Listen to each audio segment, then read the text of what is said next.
TDS now has content creator skins, so I'm gonna make a tier list ranking all the skins from S tier all the way down to F. Firstly, we have the Elite Accelerator skin. If I'm being honest, the early upgrades start off kinda mid with an electric fiend suit and top hat. It does however have a custom magic cell shard which looks really cool. Although as you upgrade it, it gets an eyepiece as well as some electric shocks around them which makes the skin look a lot better. It then gets some wings on level 4, however it only starts looking really good when maxed. Like to the default accelerator, it becomes more purple themed as well as getting a recolored shard and some darker wings. Overall, pretty neat skin which is basically Mage Accelerator, but you don't have to pay Robux, so I'm gonna place it in A tier. Next we have the Skeqo minigunner skin. Now Skeqo, if you're watching right now, I'm sorry about what I'm about to say. At its starter levels, it has a really cool minigunner which I'm a big fan of. Now, what I don't like are the colors. They don't really fit the minigunner which makes for a weird contrast in my opinion. As you upgrade it, the minigunner gets even cooler though, with it getting a few additions as well as some sunglasses and a top hat. Only once you max it though do I start thinking it looks decent with the Halloween themed colors and it getting some sick looking neon on the minigun model. Now I hate to do this Skeqo, but if I'm being honest, this is a B tier skin. Next we have the Propellers Ranger skin. Now I figured he'd probably get an A spotted skin for the names since like propellers, but honestly the Ranger skin fits way better. It has the classic Propellers outfit with the classic hair, blue jacket and pants while still looking cool in game. Now what I really like is the gun model. It's nothing fancy, but it has a really clean design as well as having some neon accents at the bottom which I'm a big fan of.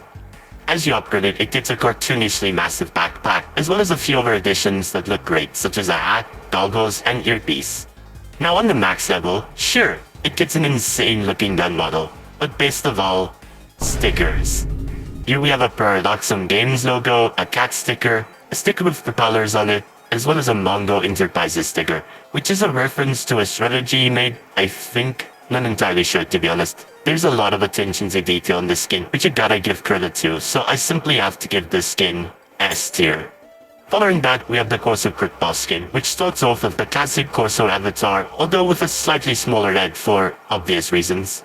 The skin feels a bit more goofy, with it getting more oversized accessories like its hat and glasses to fit the mega head as you upgrade it.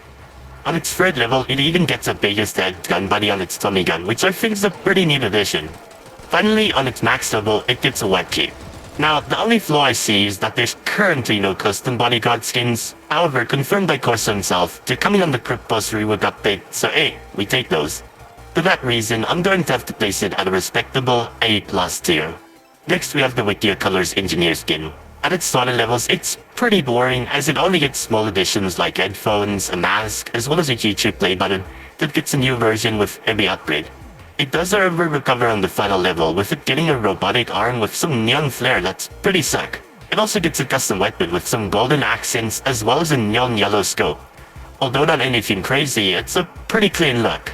Here it has no custom model turrets, but they have not added them in yet, so instead of placing it in B tier, I'm upgrading it to A tier because these are definitely gonna look really cool with it. Next up, we have the CEO of Isaac Borden skin. The skin feels very random, but it has a lot of references that make it a neat skin. As you upgrade it, it gets a nerf knife, a plushie of himself, as well as some additional nerf weapons. Even his main weapon gets turned into a nerf blade. Very cool. Then finally on its max level, it gets a halo-looking knife thingy, as well as a custom shield of the plushie taking the Owl of the Suns. Oh, and it also has a familiar-looking helmet. Honestly, how you view this tower is based on if you get the references or not, so although I'm placing this at A+ tier, if you don't get a few, I'd get why you'd probably rank this lower. Finally, we have the Encrypted Commander skin. Lecter's avatar, the skin is watermelon themed, and by this I mean instead of a walkie-talkie, it has a piece of watermelon that it eats, which is pretty funny, as well as the stand being replaced with half of a watermelon. Sadly, there are no custom voice lines, which could have really made this an even better skin. The only upgrade I find weird is level 3 where he becomes radioactive or something, but it recovers on the max level with it looking really cool. Overall a great skin, although due to not having any custom voice lines, I'm giving it A+ tier. Oh, and don't forget my own